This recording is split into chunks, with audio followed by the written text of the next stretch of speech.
Bloomberg Audio Studios. Podcasts, radio, news. You're listening to the Bloomberg Balance of Power podcast. Catch us live weekdays at noon and 5 p.m. Eastern on Apple CarPlay and Android Auto with the Bloomberg Business app. Listen on demand wherever you get your podcasts or watch us live on YouTube. It is, if you're still keeping track, day 35 of the government shutdown, which means we've matched the longest of all time. And I'm pretty sure they're not going to figure it out today. So we'll set another all time in the next 24 hours. The House has been out of session for 46 days. And none of that seems to matter too much to people who are focused on elections in New York, Virginia, New Jersey, also the Prop 50 in California that we're going to be following here. We're going to start in New York, of course, and we've got the best of Bloomberg in the field today. We're going to be bringing us to ground in the states that we're talking about, talking geography, talking campaigns, voter turnout, and what we should watch tonight when we're bringing you special coverage on Bloomberg Radio. To start in New York, of course, where the Democratic message and the trajectory of the party appears to be very much on the line here, as the self-described Democratic Socialist, Zohran Mamdani, cruises to an expected win. Republicans have seized on this moment, starting all the way at the top with President Donald Trump to try to frame rhetorically what is happening here in Manhattan and what might take place if he's elected. Here's the president. Listen. You have a communist running, and you shouldn't vote for him. He's a disaster. You know, he's running against a communist. I would think that he would have a good shot of winning. He's a communist. I don't think our country is ready for a communist. I'd prefer not to have a communist mayor of New York City. And, you know, that's what he is based on his policy. Democrats have become radical left lunatics. They have policies that nobody's going to buy. And, I see what's going on in New York. We're going to have perhaps a communist mayor. It's not even believable, my beautiful New York. The president working overtime to frame the nominee as a communist. And we've heard this from a lot of Republicans on the program. It's where we start our conversation with our reporting now. And Myles Miller joining us, Bloomberg News senior reporter from Brooklyn, where he's been out early and often here covering this race. Myles, tell us what's on the line. Yeah, I spoke with Zohran Mamdani this morning in Queens after he cast his ballot, and I said, if you were to win tonight, what would you expect the margin to be to say that you would have a mandate? And he said a victory is a mandate enough. So that's how he's going into this election day. Of course, the polls are open, and they will remain open until 9 this evening, and people have already started casting their ballots early, right? They started the early voting 2 weeks ago. 730,000 people participating in this race, and it's become a race that has really been shaped by three main things: the candidates' affordability messaging, the public safety messaging, and then also ideology, right? You've got New Yorkers who feel that they've been priced out. You've got the New Yorkers who want a little bit more when it comes to childcare. And then you've got the push to hire more cops, and then folks on either side of that aisle. And then you have the folks who believe that this is a race that is much different than there has ever been in New York. If Zohran Mamdani is to win, he'd be the first Muslim and first South Asian mayor in New York City, and there has been a lot of criticism about some of the messaging that he has said in the past few years, saying globalize the intifada. Andrew Cuomo making the effort to connect that to anti-Semitism, but then Mamdani has said that he is not anti-Semitic, but that there has been a lot of Islamophobia in this race. Taken together, this is a race that does not feel very tight. The latest polling shows Mamdani with a pretty commanding lead. And as I said at the outset, this will really be focused on just how big the margin is, and if he has that mandate to pursue some of these really progressive proposals. You know, I was looking at some of the reporting from 2013 when a tall guy named Bill de Blasio won the mayoralty back in 2013. And in one of the last paragraphs of the piece, it basically said the same thing that it says about Mamdani's race right now, that he was able to really push through and get the message across about income inequality and about affordability, and that really set him apart from his other candidates. The other candidates are running basically a race that is focused on public safety, but nothing really compared to the free buses, the free childcare, and the taxes on the wealthy. Myles, thank you so much. We're going to be back to Myles Miller a little bit later on in the program, reporting on the New York mayoral race with some big endorsements that have emerged in the last 24 hours. We talked about Donald Trump yesterday, not really a formal endorsement, but in his 60 Minutes interview, add Elon Musk, and last night, even Stephen Miller trying to point Republican voters to Andrew Cuomo and defeat Zohran Mamdani. Polymarket right now gives Mamdani a 95% chance of victory. Let's skip across the river right now, where Bloomberg's Romaine Bostick is covering the gubernatorial race in New Jersey, remembering Democrat Mikey Sherrill against Republican Jack Ciattarelli, and what we are told, Romaine, in a recent poll is a 1-point race. What are you seeing there? Yeah, it's gotten a lot closer. If you go back just a few weeks, Mikey Sherrill actually had a double-digit percentage point lead in the polls, or in most polls, I should say, over Jack Ciattarelli, her Republican challenger. However, that has narrowed considerably over the last few weeks. Emerson College out with its latest poll showing a 2 percentage point lead by Mikey Sherrill, and most of the other polls are in basically a 1 to 5 percentage point range right now, with Sherrill up ahead. And remember, that is with not only within the margin of error, but you're talking about a state, Joe, that despite the sort of reputation for being a Democratic state, only about 38% of the voters, of the registered voter here, are Democrat, about 25% Republicans, about 35% are independents. And those are the ones that are really going to potentially call this election. Those are the voters that Jack Ciattarelli has been courting hard. He's also spent a lot of time in some of the Democratic strongholds here, including where I'm standing here in Jersey City. He spent some time this weekend in what is not only an overwhelmingly Democratic city, but probably one of the most diverse cities in the entire country. He spent a lot of time at some of the churches with predominantly Black and Latino members, and he is really making a big push to convince those folks that the last 4 years of a Democratic governor under Phil Murphy did not serve them well, and that their fortunes would somehow improve under a Republican administration led by him. Really interesting, Romaine. New Jersey has not voted for a Republican president in more than 30 years, has not voted for a Republican senator in more than 50 years. To what extent would this test history, knowing as well that New Jersey has a reputation for toggling between Democrats and Republicans at the top? Well, if you want to answer to that, I think all you have to do is look right now at the RNC. You go back 4 years ago when Jack Ciattarelli ran for governor. Remember, this is the third time that he's run for governor here. He did not get a lot of support from the federal level, meaning the National Republican Party, in terms of money or even just visibility. And that has changed in a big way.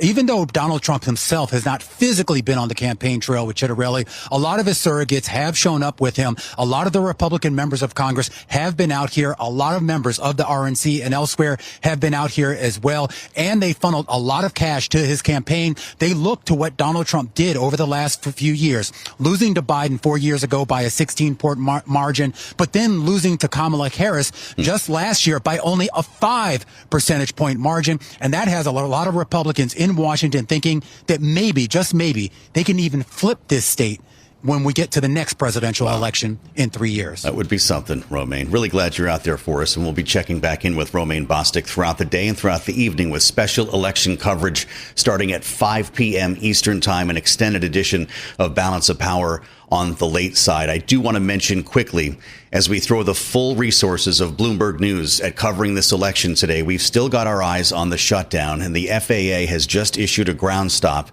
at Washington, D.C.'s National Airport. It is over security that we're being told. This is part of the cascade of delays and cancellations that we've seen at a number of airports across the country. This shutdown is now 35 days old, matching the all-time. Tomorrow will be in record territory. In fact, for a full shutdown as opposed to a partial one, we're already there. Let's keep it in New York, because we're going to talk to Cliff Young next about his polling on not necessarily these races, but the factors that are driving decisions. Beginning with cost. Zohran Mamdani was on MSNBC earlier today. He was on Morning Joe and asked about claims of his communist affiliation, as we heard the president say repeatedly over the past couple of months. Here's what he said. What I actually find is that when you're speaking to New Yorkers, they ask you less how you describe your politics and more whether there's room for them in that politics. Right. And New Yorkers are asking me, does your politics have room for my struggle to afford my rent, my childcare, my groceries? And frankly, President Trump ran an entire campaign focusing on the cost of living, focusing on the promise of cheaper groceries. And his inability to do so is now making him increasingly desperate to try and stop the campaign that will actually deliver on the same diagnosis that he shared. Let's bring in Cliff Young, as I mentioned, from Ipsos, U.S. Public Affairs Chair, professor at Texas A&M University's Bush School of Government and Public Service. Cliff, it's great to see you. Your most recent round of polling started with a headline, "The Calm Before the Storm, Affordability and Elections." And it's remarkable to us to see the issue of cost and inflation, prices, that drove Donald Trump back into the White House, the same one that will likely elect a Democratic socialist here in Manhattan. Is that how you see it? That's how we see it. And we always have to be careful, Joe, not to overly nationalize the elections. Indeed, when people go into the ballot box and they vote, they're thinking about their lives, their ability to make ends meet, to provide a good standard of living to their family. And that's what they're thinking about today, whether it be in New York or New Jersey or Virginia. Americans today are really worried about affordability, cost of living. Obviously, Donald Trump won on that issue in 2024, but the tariffs, and that's the storm that we talk about, they're beginning to rear their ugly head, and Americans are worried about it. We've talked a lot about, or asked a lot about, Cliff, the Trump factor in all of the races today. He hasn't been terribly present. It certainly didn't come personally to stump in New Jersey. He held some tele-rallies last evening in Virginia. He didn't even mention the candidate's name and Winsome Earl Sears. To what extent are his approval numbers and policies, like you just mentioned, his tariff policies, on the ballot? Yeah, I don't think even being in a very positive place, that if Trump's approval ratings were 50 points plus, would he necessarily have a big impact on these elections? Indeed, as I was emphasizing, really people are worried about those very simple pocketbook issues. Mm-hmm. That's how you typically vote at the state and the local levels. Are the roads paved? Is my garbage being picked up? Can I afford things? Let's say, are tolls too expensive? These sort of bread and butter issues are what people are worried about, and they're really worried about them today. Now, that's not to say that Trump is in a relatively good position given everything. His approval ratings are, let's say, in the mid to low 40s. There's been some slippage over the last, let's say, few months. That's mostly because of cost of living issues and the economy. But for the most part, he's in a good place. But really, voters are worried about, again, how to get things along, how to take care of their families. It was a long time ago when James Carville said it was the economy stupid, but that certainly turned out to be the case, Cliff. And I guess, do you see this as a world where the issue doesn't change? It remains cost when it comes to elections in the United States, but the political pendulum swings back and forth as people try to seek an answer? I think it's a fair way to look at it. Obviously, in a different scenario, at a different moment in time, it could be national security, it could be terrorism, it could be immigration, for instance. But indeed, that's how I would look at it, Joe. That really what we're seeing in, once again, New Jersey and Virginia and New York, we're really seeing sort of the party out of power that's not responsible or doesn't own the problem with affordability in a relatively better place than the incumbent party. Mm-hmm. And I would just emphasize there, New Jersey's close. I would not be surprised if it flips, that is, it goes to the Republicans. We'll see. Obviously, I don't have a crystal ball, but all the indicators, especially the affordability indicators and matchups, suggest that the Republicans in that state are in a better position than the Democrats. Let's talk shutdown. Cliff, you've got numbers out here. On day 35, it's worth talking about, I guess, the blame game, because politicians all seem to think they're winning on both sides of the aisle. You're finding blame for the government shutdown, in fact, remains split. Can you tell us more? Yeah, no, there's two different ways to ask the question. Kind of ask, President Trump, the Republicans in Congress, the Democrats in Congress. If we ask independently, about 2/3 of Americans blame each one equally once again.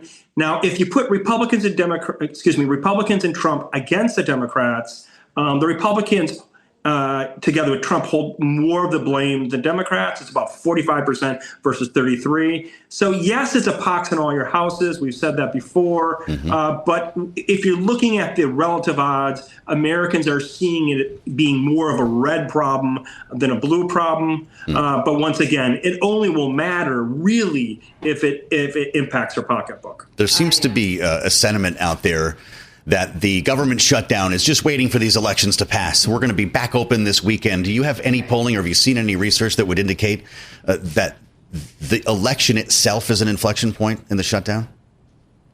Yeah, well, I don't know the machinations of the politicking around the shutdown. It is a critical point. It's a point of reflection for both parties. They'll see sort of where they are. It's a relative gauge. Will it be an impetus to push it forward and end it, or keep it going, perhaps? But once again, the parties themselves will be looking at these elections through a national lens. And this might have some sort of impact on the calculus. One state we haven't really talked about yet this hour, and we will more over the course of the program, is California and what's happening with Prop 50. As a pollster, to what extent does this scramble the deck for you if we're redrawing congressional lines in a state that large, or as it looks like now, maybe as many as a half dozen states around the country? That's a great question, Joe. I'm we're in the midst of redoing our midterm models, our forecasting models. And it's a difficult one because we don't know what it will net out at. I mean, you have Texas on the one hand, you have states like California on the other. It's more of a wait and see. We'll have to adjust them accordingly. That said, it should be a Democratic year. Maybe it's more attenuated, but obviously there's a lot of a road to toe before we get there. It's good to have you, Cliff. Happy Election Day. With us from Ipsos, Cliff Young. Stay with us on Balance of Power. We'll have much more coming up after this.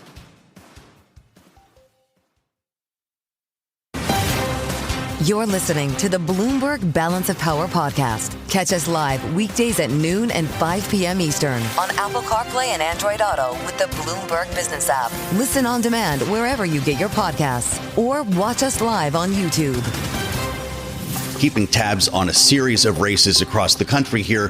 Voters are fanning out, and this is real. We spend months talking about this stuff, and as our friend Rick Davis always says, the real poll is being held right now in places like New York, of course, New Jersey, Virginia. We've got Prop 50 we're tracking in California, but we want to start with our panel, and I'm glad to say we've got them both with us today, Rick Davis and Jeannie Sheehan Zaino, with the race in New York City. Zohran Mamdani answering the idea that there'll be an exodus from New York, the accusations from the president that he will destroy the city, that he will cause wealth to leave New York. Here's what he said on the stump this morning in response. I look forward to utilizing every single tool at my disposal as the next mayor of this city to fight for the people of it. That means using the courts. That means using the bully pulpit. That means ensuring that we actually follow the letter of the law. And I know that doing so is something that threatens Donald Trump. It's why he's gone after Attorney General James, because she had the audacity to hold him to the same law that every New Yorker is held to.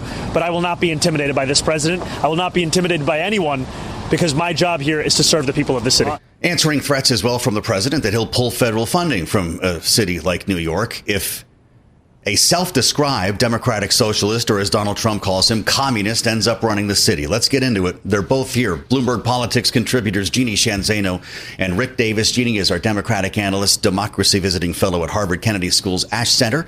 Rick is our Republican strategist, partner at Stone Court Capital, and we could not have an election without both of them. Happy Election Day, Jeannie. Zohran Mamdani has managed to really work himself into quite a situation here. Polymarket says he's got 95% chance of winning. He's got a lot of talent on the stump. He was very successful in navigating debates, interviews, being pithy. It's going to be a different job when he's running the city. Is he ready for it? Yeah, that's right. And happy Election Day, Joe and Rick. I wouldn't spend it with anybody else if I had a choice, and I have a choice. I love to be here with you.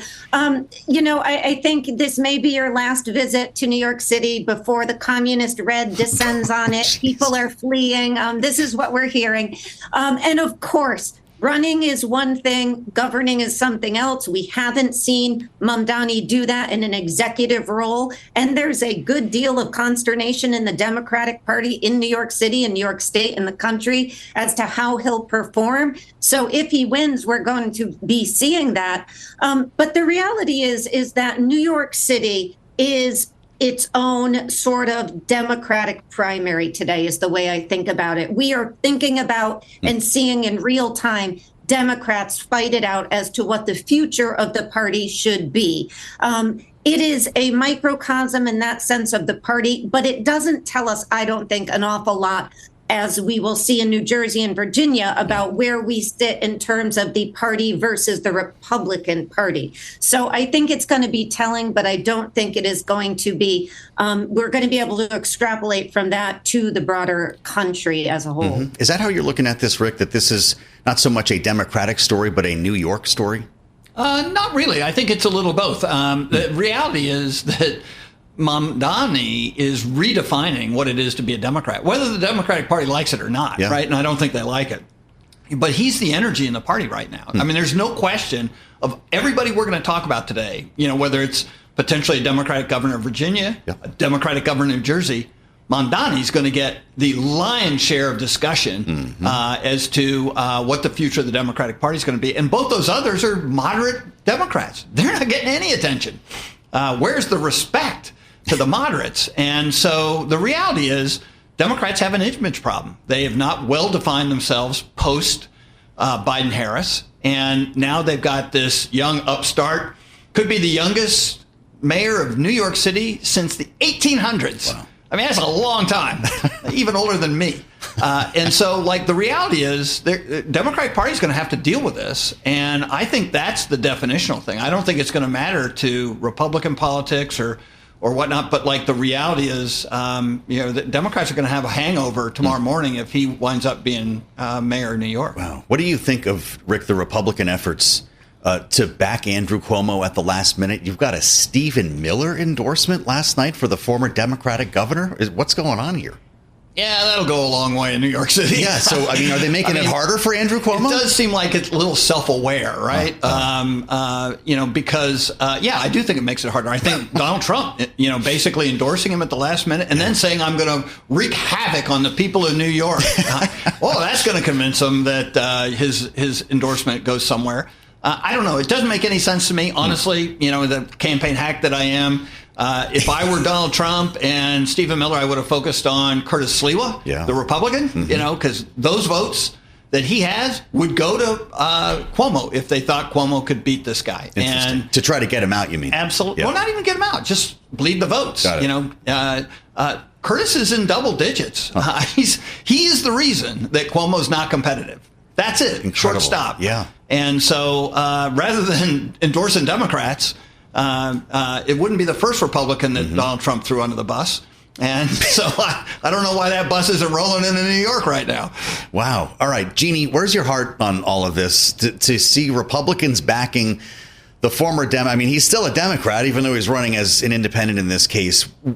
What do you make of the strategy here? And where's your heart on this idea that Zohran Mamdani is rewriting the playbook for the Democratic Party in the midterms?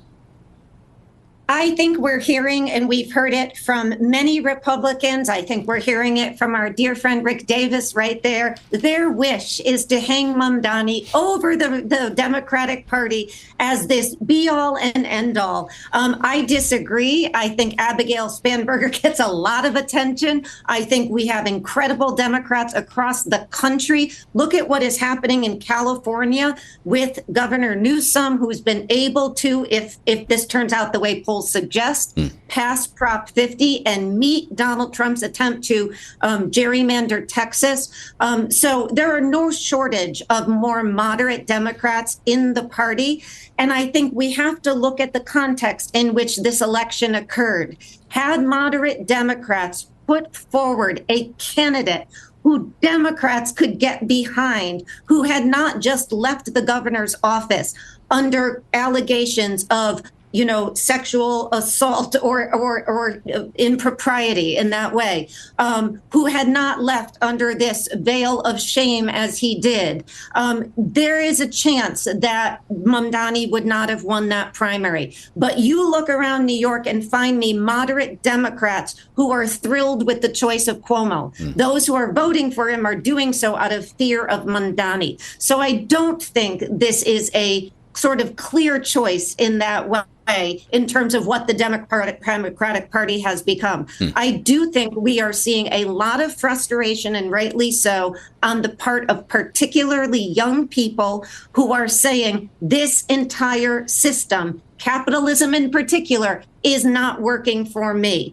We heard Donald Trump on 60 Minutes the other day. He was going on and on about how great the market is doing and 401ks are booming. And when Norah O'Donnell said, yeah, but costs are off, he was very confused by the idea that not everybody is in the market and enjoying 401ks that are robust. So this is what Mamdani has played to. He is electric on the campaign trail, but there's electricity in the moderate parts of the party as well. Well, I guess the lights are about to go out on the Curtis Sliwa campaign, despite, as Rick mentioned, him being in the double digits, and the calls continue coming at this late hour for him to drop out of the race, which is bizarre because he's on the ballot either way. This is his response from yesterday.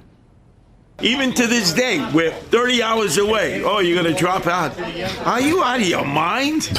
Don't you listen to me every day? And every day that people talk about whether I should drop out or not is a good day for Zohran Mamdani, because then he doesn't have to talk about the issues, especially public safety, law and order, cops, things that he's very weak on and would be vulnerable to losing a lot of votes if we would focus on that instead of this nonsensical every day, are you going to drop out?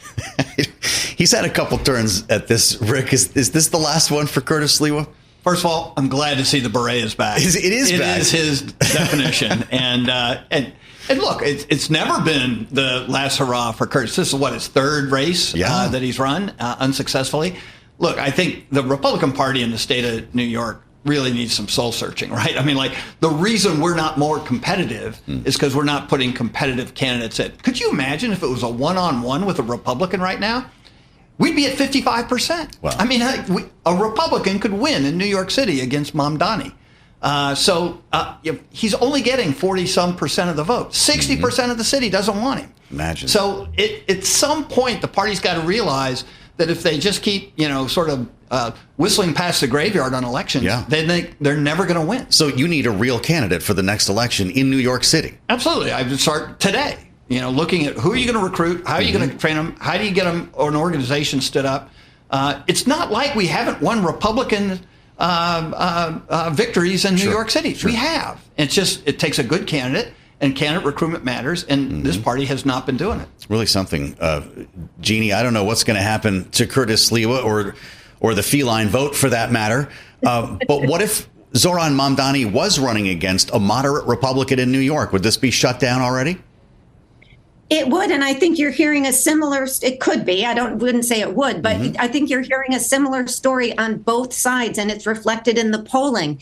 People are angry at the establishment parts of these parties, not just in New York City or New York State, but across the country. The Democrat and Republicans are underwater in terms of approval. People are holding their nose as they go to the polls. And so imagine, to Rick's point, had the Republicans put up a candidate who was competitive, likewise, had the moderate Democrats done that.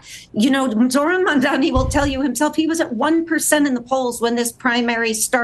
But people were being asked to support somebody who left the governorship under shame and who has a long record that is highly controversial. And I don't think, at least in this short time period, moderates in the primary were excited to go to the polls and support him, and they stayed home. And here we have Mamdani. And so I think the establishments on both sides have to take a look at who they are putting forward and who they want to be. Just 30 seconds, Rick. Polls close in New York City, 9 o'clock tonight. Is this an early call with the numbers we're seeing? Yeah, it could be. I mean, all the energy I'm seeing on turnout models here is that it's, skewing lower on the age level and very Democratic. So that's probably going to be beneficial to Mamdani. So, yeah, I think there'll be an early call in New York. And I must say the one person who's probably more worried about a Mamdani victory is the governor, Kathy Hochul, because, Elise Stefanik is going to make him her deputy. Fascinating. Boy, all right. We're just getting rolling here on Election Day with Rick Davis and Jeannie Shanzano. Stay with us on Balance of Power. We'll have much more coming up after this. You're listening to the Bloomberg Balance of Power podcast. Catch us live weekdays at noon and 5 p.m. Eastern on Apple CarPlay and Android Auto with the Bloomberg Business app. You can also listen live on Amazon Alexa from our flagship New York station. Just say, Alexa, play Bloomberg 1130. Thank you for joining us on Election Day in America. We have so far this hour brought you to Manhattan, brought you to New Jersey, California. Now we go to the Old Dominion and the great state of Virginia. Really looking forward to our conversation with Terry McAuliffe, the former governor, someone who has been there, is about to join us here as we set the table with Bloomberg's Greg Giroux. Bloomberg government, which incidentally is in Northern Virginia. So let's get on with it, Greg. It's great to see a happy Election Day. We couldn't do an election without you here.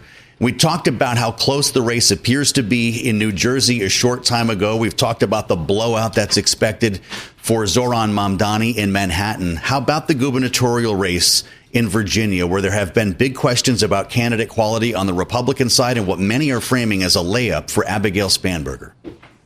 Yeah, it does seem like polls indicate that Abigail Spanberger, the former congresswoman, is going to win and probably win decisively in the race for governor, which would extend a pattern in Virginia governor's elections of the party that usually wins is usually the party opposite the White House. So it gets a lot of outsized attention for that.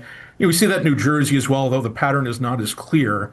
But Abigail Spanberger seems to be on pace to win this and win this by a decent margin. I think a big question will be, is her victory strong enough to pull the down ballot Democrats for lieutenant governor and state attorney general along with her? And to what extent her coattails can boost the state House of Delegates Democratic majority, which is now just 51 to 48.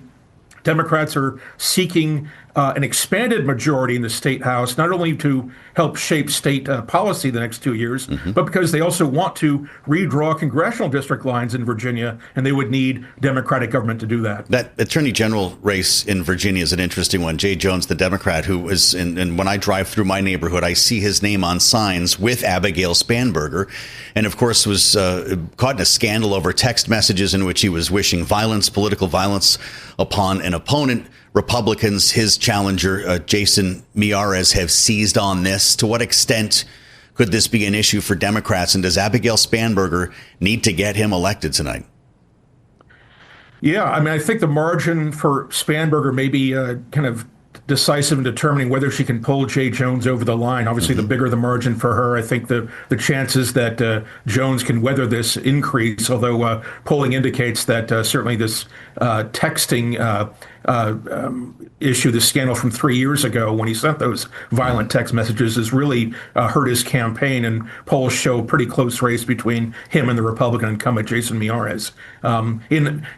These three races in Virginia every 4 years, and the year after the presidential election, governor, lieutenant governor, and attorney general, more often than not tend to go the same way. But this may be a rare instance where they do not. But I think Spanberger's margin will be interesting to watch tonight, and to what extent, how far the drop off is for Jay Jones versus Spanberger's margins. Yeah. Great to have you back, as always. Greg Giroux, look for his work covering the election on the terminal and online. The former governor is with us now as well, no stranger to Barack Obama. Terry McAuliffe, former governor of Virginia, former chair of the Democratic National Committee, is with us live from the Old Dominion. And Governor, it's great to see you. I really appreciate your time today on Bloomberg TV and radio. Yeah. I'm curious your thoughts on the shutdown, now 35 days old, impacting decisions in this election with so many federal workers who have been furloughed now for over a month. Does that help Abigail Spanberger in the end?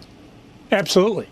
Republicans rightfully are being blamed for the shutdown. When I ran for governor in 2013, Republicans also had a shutdown there. I went up 10 points in the polls. They rightfully are blaming the Republicans. We have 500,000 federal workers, the most of any state in America. Maryland is right behind us. And we have a president, Donald Trump, who's now saying, well, I'm not sure we're going to pay those people back for the time that they've worked. So this is a perfect storm for Donald Trump this year in these elections. We're going to win big in Virginia.